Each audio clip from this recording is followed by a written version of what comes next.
मेरा नाम गौरव मिगलानी है। आज हम 11th क्लास की बिजनेस स्टडीज़ का यूनिट 2.6 पार्ट 2 देखने जा रहे हैं, फॉर्मेशन ऑफ ए कंपनी। इसके अंदर पहले हम कंपनी बनाने की 3 स्टेजेस देख चुके हैं कि कंपनी बनाने की 3 स्टेजेस होती हैं। पहली है प्रमोशन स्टेज, दूसरी है रजिस्ट्रेशन स्टेज और तीसरी है बिजनेस को स्टार्ट करने की stage, commencement of A business. अगर आपने इस वीडियो का पार्ट 1 नहीं देखा है तो उसको आप देख लीजिए, ताकि उसके बाद आप पार्ट 2 अच्छे से समझ पाएंगे। बात यह है कि जब कंपनी का रजिस्ट्रेशन हमको करना होता है, जब कंपनी की फॉर्मेशन चलती है, तो रजिस्ट्रार के पास हमको कुछ मेन डॉक्यूमेंट्स भेजने पड़ते हैं।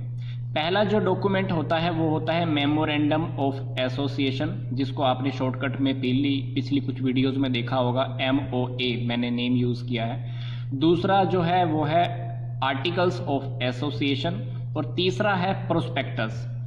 ये 3 मेन डॉक्यूमेंट्स हैं। इन तीनों डॉक्यूमेंट्स के बारे में आपको जान लेना बहुत ज़रूरी है, क्योंकि एग्ज़ाम में कभी भी इसके बारे में पूछ लिया जाता है। तो मैं आपको एक बारी बता देता हूं कि ये है क्या। मेमोरेंडम ऑफ एसोसिएशन के अंदर 6 क्लोजेस होते हैं। मतलब इसके अंदर जो खास बात है, इसके अंदर 6 क्लोजेस की हम बात करेंगे।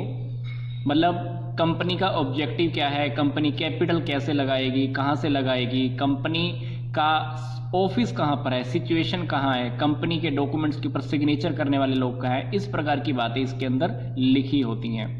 दूसरा जो डॉक्यूमेंट है हमारा वो है आर्टिकल ऑफ एसोसिएशन।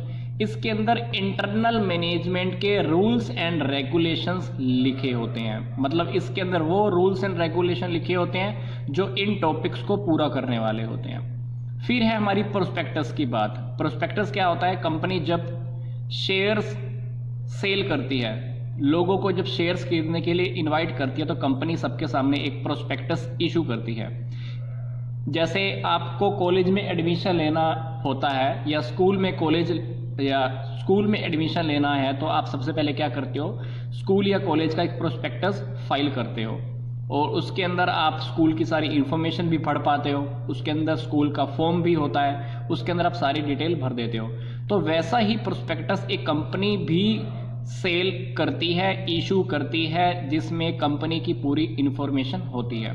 इस प्रोस्पेक्टस के अंदर ये लिखा होता है कि क्या हमारा ऑब्जेक्टिव है। फिर हम देखेंगे कि प्रोस्पेक्टस की क्या जरूरत है, क्यों आखिर कंपनी को जरूरत पड़ती है इसको इशू करने की। फिर हम बात करेंगे कि प्रोस्पेक्टस के अंदर क्या कंटेंट्स लिखा होता है, क्या सब्जेक्ट मैटर रहेगा। इसके बाद हम एक छोटा सा टॉपिक और पढ़ेंगे लास्ट में, statement in the लिeu of prospectus. मतलब जो कंपनी प्रोस्पेक्टस इशू नहीं करती है, तो प्रोस्पेक्टस की जगह पे हम कौन सी स्टेटमेंट रजिस्ट्रार को भेजते हैं।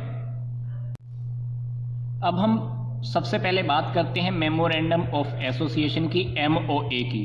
जहाँ तक मुझे नॉलेज में है, मेमोरेंडम ऑफ एसोसिएशन एक कंपनी के लिए सबसे इम्पोर्टेंट डॉक्यूमेंट होता है, जो हमको रजिस्ट्रार को सबमिट हर हालत में कराना ही होता है। इसके अंदर वो कंडीशंस लिखी होती हैं जिस कंडीशन के बेस पर एक कंपनी का रजिस्ट्रेशन किया जाता है, क्योंकि अगर ये डॉक्यूमेंट अगर हम सबमिट नहीं कराते हैं तो कंपनी का रजिस्ट्रेशन ही नहीं हो सकता है। इस डॉक्यूमेंट के अंदर क्या होता है, कंपनी के अंदर अपॉइंट हुए सभी लोगों के राइट्स, ऑब्जेक्टिव, कंपनी के राइट्स, ऑब्जेक्टिव, सब कुछ इसके अंदर लिखा होता है। कंपनी की फाउंडेशन स्टोन कहा जाता है इसको, मतलब नींव का पत्थर भी कहा जाता है। जैसे कोई मकान बनाते हैं, सबसे पहले हम जो नींव रखते हैं ना, इसको कह लो कि वैसे ही ये एक कंपनी की नींव होती है। इसको बाउंड्री वॉल भी कहा जाता है, क्योंकि ये बाउंड्री फिक्स करता है। इस बाउंड्री के बाहर जाकर कंपनी का कोई भी मेंबर, कंपनी का डायरेक्टर, मैनेजमेंट वाला इस बाउंड्री से बाहर जाकर काम नहीं कर सकता। ये मेमोरेंडम ऑफ एसोसिएशन रियल्टी में शेयर होल्डर्स को, क्रेडिटर्स को और अदर पर्सन को कंपनी की एक्टिविटीज़ के बारे में बताता है कि कंपनीज क्या एक्टिविटीज़ करने जा रही है। अब टॉपिक आता है सब्जेक्ट मैटर का। सब्जेक्ट मैटर का टॉपिक आपको याद रखना बहुत आसान है। देखो, कंपनी का नाम, कंपनी की जगह, सिचुएशन मतलब कहाँ, कौन सी स्टेट में इसका ऑफिस होगा, कंपनी के क्या ऑब्जेक्टिव हैं, कंपनी के लोगों की क्या लाइबिलिटी या कंपनी की लाइबिलिटी क्या होगी, कंपनी में कैपिटल कौन लगाएगा, पैसा कितना होगा, ऑथराइज्ड कैपिटल कितनी होगी, ये बात, कंपनी के डॉक्यूमेंट्स के ऊपर सिग्नेचर। ये 6 बातें हैं जो मेमोरेंडम ऑफ एसोसिएशन के अंदर लिखी होती हैं और ये डॉक्यूमेंट हमको रजिस्ट्रार को देना होता है। सबसे पहले नेम क्लोज की बात। नाम हमको ऐसा डिसाइड करना होता है जिसके ऊपर कंपनी के नाम के आगे कोई सेंट्रल गवर्नमेंट कोई रिस्ट्रिक्शन ना लगाए। कंपनी का नाम ऐसा नहीं होना चाहिए पहले किसी कंपनी से मिलता जुलता नाम हो। कंपनी का नाम ऐसा नहीं होना चाहिए जो गवर्नमेंट आपको बैन करती हो, किसी राजा के नाम पे, किसी रानी के नाम पे, किंग, क्वीन, रॉयल, स्टेट, है ना। तो इस तरह से कोई नाम नहीं होना चाहिए। WHO और UNO का सिंबल भी आप यूज नहीं कर सकते हो। इंडिया के नेशनल फ्लैग का भी सिंबल आप यूज नहीं कर सकते हो। अगर आपकी कंपनी प्राइवेट कंपनी है तो आपको प्राइवेट लिमिटेड वर्ड लगाना होता है। अगर आप पब्लिक कंपनी बना रहे हो तो आपको अपने नाम के आगे लिमिटेड वर्ड ऐड करना ही होता है। सिचुएशन क्लोज के अंदर हमको ये लिखना होता है कि कंपनी का जो हमारा हेड ऑफिस है वो हमको कहाँ बनाना है, क्योंकि जिस स्टेट में हम अपना ऑफिस बनाते हैं उसी स्टेट के रजिस्ट्रार के पास ही हमको अपना रजिस्ट्रेशन करवाना होता है। और रजिस्ट्रेशन करवाना इसलिए भी जरूरी होता है ताकि हमको पता चल जाता है कि ये इंडियन कंपनी है या फुल फॉरेन कंपनी है। इस सिचुएशन के क्लोज के अंदर हमको पूरा एड्रेस लिखना होता है। अगर आप ये सिचुएशन के बारे में पहले नहीं बताते हो मेमोरेंडम ऑफ एसोसिएशन में, तो आप कंपनी का बिजनेस शुरू करने के बाद 30 दिन के अंदर आप इसकी रिपोर्ट आपको रजिस्ट्रार को देनी ही पड़ती है, क्योंकि ये वही जगह होती है जहां पर आपकी सारी लेटर, नोटिसेस, फोन कॉल वहीं पर आपको आती हैं। और ये वो जगह होती है जहां पर आपको अपनी अकाउंट्स की मेन बुक्स भी आपको इसी ऑफिस में ही रखनी होती है। फिर आती है ऑब्जेक्ट क्लोज। ऑब्जेक्ट क्लोज के अंदर हमको ये लिखना होता है कि कंपनी की क्या पावर्स हैं, क्या लिमिट्स हैं, कंपनी क्या बिजनेस करने जा रही है, कंपनी का मेन ऑब्जेक्टिव क्या है, उस मेन ऑब्जेक्टिव को पूरा करने के लिए कंपनी को और सहायक क्रियाएं क्या करनी पड़ती हैं। कंपनी के ऑब्जेक्टिव क्लोज को लिखते हुए हमको ये ध्यान रखना है कि कंपनी का ऑब्जेक्टिव कोई भी काम ऐसा नहीं होना चाहिए जो इलीगल हो, जो गवर्नमेंट की नज़रों में बैन हो। तो हमको ये सारी की सारी बातें, छोटी छोटी बातें इस ऑब्जेक्ट क्लोज के अंदर लिखनी होती हैं। अब बात आती है लाइबिलिटी क्लोज की। लाइबिलिटी क्लोज में कंपनी को पूरा तरह से ये बताना पड़ता है कि कंपनी लिमिटेड बाय शेयर्स है या गारंटीड के थ्रू चल रही है। क्योंकि मान लो एक पर्सन है, उस पर्सन ने मान लो कंपनी के 5 शेयर्स खरीद रखे हैं और हर शेयर की कीमत मान लो 100 रुपीज़ है, तो अल्टीमेटली उस पर्सन ने कंपनी को कितने रुपीज़ देने हैं? ओनली 500 रुपीज़ टोटल देने हैं। तो कंपनी को पहले से इसमें डिक्लेयर करना होता है कि हमारी कंपनी एक लिमिटेड वाली है, लिमिटेड बाय शेयर्स वाली है। मतलब कल की डेट पे अगर कंपनी हमको बंद करनी भी पड़ जाती है तो सामने वाले पर्सन को सिर्फ उतना ही पैसा देना पड़ेगा बकाया, जितना पैसा उसने देना भी बाकी रहता है। अगर कंपनी गारंटी वाली बनी हुई है, गारंटी वाला ऑप्शन अगर कंपनी ने दिया हुआ था, तो कंपनी की वाइंडिंग अप के टाइम पर, कंपनी के बंद होने के टाइम पर हम उन लोगों से भी पैसा ले सकते हैं जिन्होंने गारंटी का ऑप्शन हमको दिया था कि अगर कंपनी बंद होती है और हमने क्रेडिटर्स को, बाहर के लोगों को पैसा ज़्यादा देना है, तो जिन लोगों ने गारंटी दी थी उनसे हम पैसा लेकर बाहर के लोगों को हम पेमेंट आसानी से कर सकते हैं। फिर बात आ जाती है कैपिटल क्लोज की। कैपिटल क्लोज के अंदर कंपनी को ये शो करना पड़ता है कि कंपनी कितनी रुपीज से ऑथराइज्ड हुई है, कंपनी की टोटल कैपिटल कितनी होगी और कंपनी कितनी कैपिटल का हमने जो डिवाइड किया हो वो कितने कितने रुपीस वाले शेयर्स होंगे। मतलब कंपनी के कभी शेयर्स की वैल्यू 10 रुपये भी होती है, 100 रुपये भी होती है, 500 रुपये का भी एक शेयर होता है। तो कंपनी को ये सारी की सारी बातें कैपिटल क्लोज में लिखनी होती है कि कंपनी की टोटल कैपिटल कितने की है और कंपनी का हर शेयर, हर एक हिस्सा कितने कितने रुपए का है। कैपिटल क्लोज में कंपनी को ये बात भी लिखनी पड़ती है कि शेयर होल्डर्स के क्या राइट्स हैं, उनको क्या राइट्स हमने दिए हैं, और हर पर्सन, उसका जो भी साइन करने वाला है और जिसने भी शेयर्स लेने की बात की है, जिसने भी बोला है कि मैं कम से कम इतने शेयर्स तो लूंगा, उन लोगों के बारे में भी कैपिटल क्लोज में हमको लिखना पड़ता है। छठी बात है एसोसिएशन एंड सब्सक्रिप्शन क्लोज, या इसको अब आप सिग्नेचर क्लोज बोलोगे तब भी गलत नहीं होगा, क्योंकि इसके अंदर सभी लोगों के साइन होते हैं, जितने भी ऑथराइज लोग होते हैं, चाहे वो डायरेक्टर्स हैं या जितने भी एसोसिएशन वाले लोग जो होते हैं उनके सिग्नेचर्स होते हैं। वो सिग्नेचर ये डिक्लेयर करते हैं कि हमने जो भी इंफॉर्मेशन दी है वो सच है।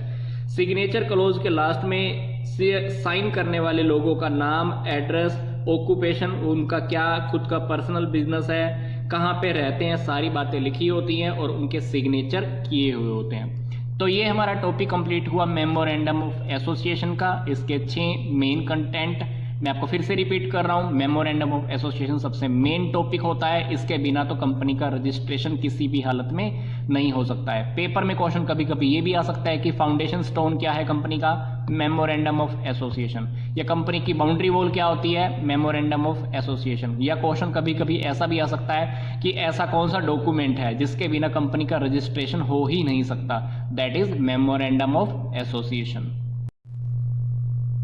आर्टिकल ऑफ एसोसिएशन किसी भी कंपनी का सेकंड सबसे इंपॉर्टेंट डॉक्यूमेंट होता है। जैसे मेमोरेंडम ऑफ एसोसिएशन में क्या लिखा होता है, कंपनी के ऑब्जेक्टिव क्या है। आर्टिकल ऑफ एसोसिएशन क्या होता है, उन्हीं ऑब्जेक्टिव्स को पूरा करने का रास्ता बताता है कि हमको वो ऑब्जेक्ट्स को पूरा कैसे करना है, क्या वेज होगा, क्या मोड्स होंगे।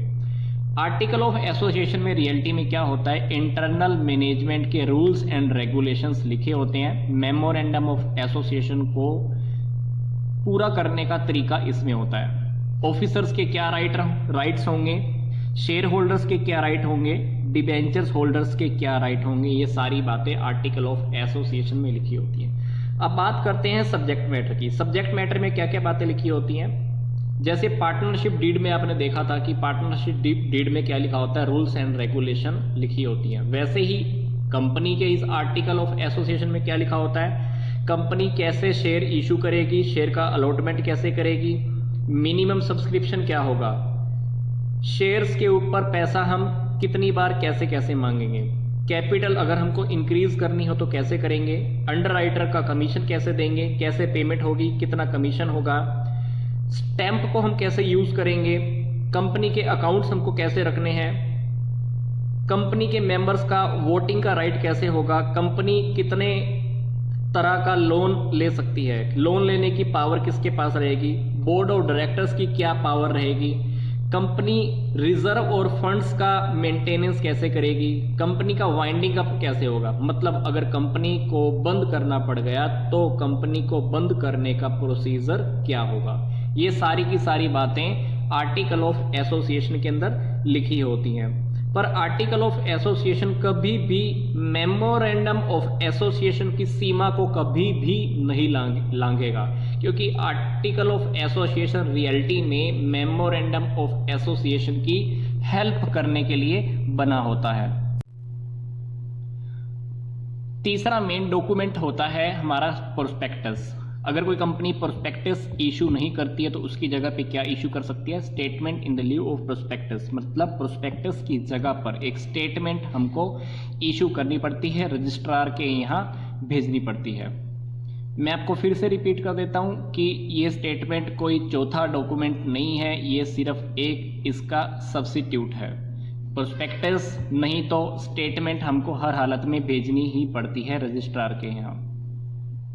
प्रोस्पेक्टस होता क्या है, मैं एक सिंपल सा एग्जांपल देता हूँ। आप किसी स्कूल या कॉलेज में एडमिशन लेने के लिए जाते हो या आपका मन है एडमिशन लेने का, सबसे पहले आप क्या करते हो, उस स्कूल का कॉलेज का प्रोस्पेक्टस चेक करते हो। आपको स्कूल के प्रोस्पेक्टस से ही सारी इन्फॉर्मेशन मिल जाती है, स्कूल की बिल्डिंग कैसी है, क्या टीचर्स हैं, क्या रूल्स एंड रेगुलेशन है, कौन कौन से सब्जेक्ट वहाँ पे पढ़ाए जाते हैं, वहाँ की फैकल्टी कैसी है, मैनेजमेंट कौन है, सारी बातें प्रोस्पेक्टस में लिखी होती हैं। वैसे ही कंपनी को भी अपना एक प्रोस्पेक्टस भेजना पड़ता है। किसके पास भेजना पड़ता है, रजिस्ट्रार के पास पहले से ही भेजना पड़ता है। अगर वो कंपनी शेयर इशू कर रही है, पब्लिक कंपनी है, शेयर इशू करती है, तो भी उसको प्रोस्पेक्टस आम पब्लिक के सामने इशू करना ही पड़ता है। तो इसका ऑब्जेक्टिव क्या होता है, पहला ऑब्जेक्टिव तो प्रोस्पेक्टस का यही होता है कि प्रोस्पेक्टस के थ्रू हम लोगों को इनवाइट करते हैं शेयर्स खरीदने के लिए।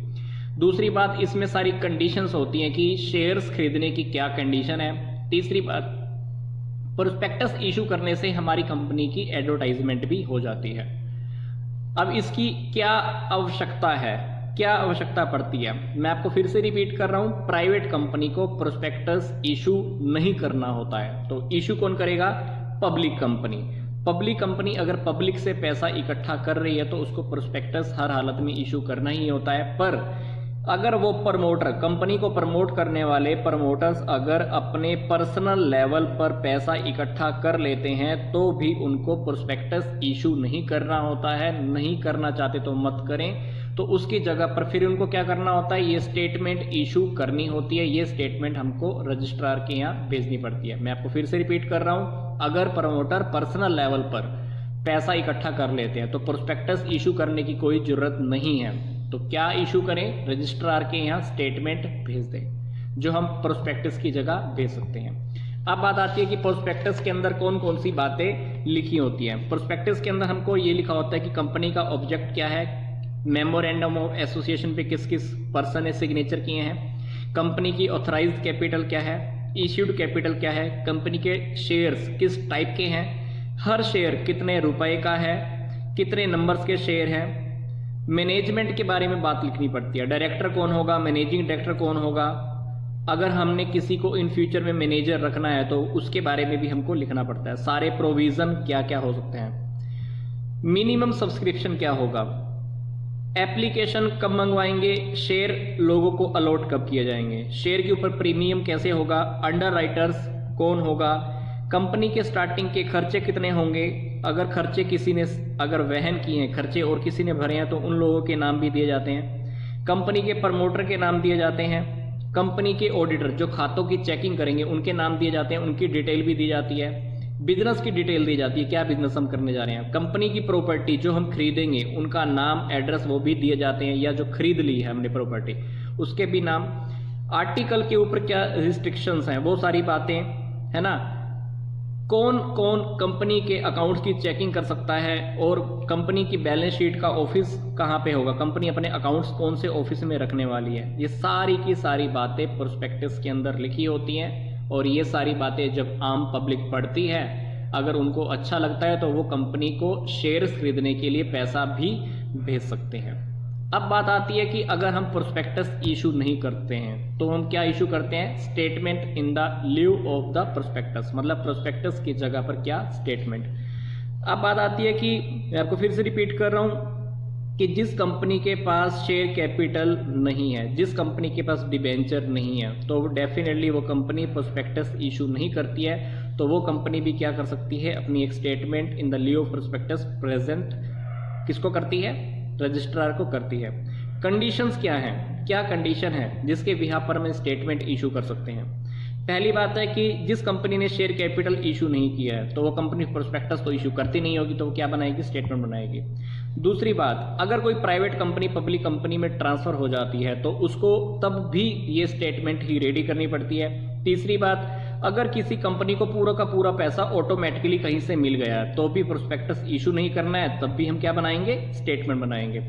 अगर कंपनी ने अपने शेयर्स खरीदने की रिस्पॉन्सिबिलिटी किसी एक पर्सन को दे दी है, मान लो अंडर राइटर्स को हमने बोला कि तूने ही शेयर्स बेचने हैं, तब भी हम क्या प्रोस्पेक्टस इशू नहीं करते हैं, उसकी जगह पे हम क्या इशू करेंगे? स्टेटमेंट इशू करेंगे। अब बात आती है कि इसके अंदर क्या कंटेंट होगा। इसका कंटेंट लगभग वही रहता है जो प्रोस्पेक्टस का होता है। कंपनी की क्या स्टार्टिंग के खर्चे हुए हैं, कंपनी की डिटेल, शेयर्स की डिटेल, अंडर राइटर्स के बारे में, टाइम एंड प्लेस, कंपनी का एड्रेस, ऑडिटर्स का एड्रेस, हमने जितने लोगों से कॉन्ट्रैक्ट किया उनके एड्रेस, कंपनी के ऑडिटिंग कौन करने वाला है, उन सब की डिटेल्स भी इसके अंदर लिखी होती है।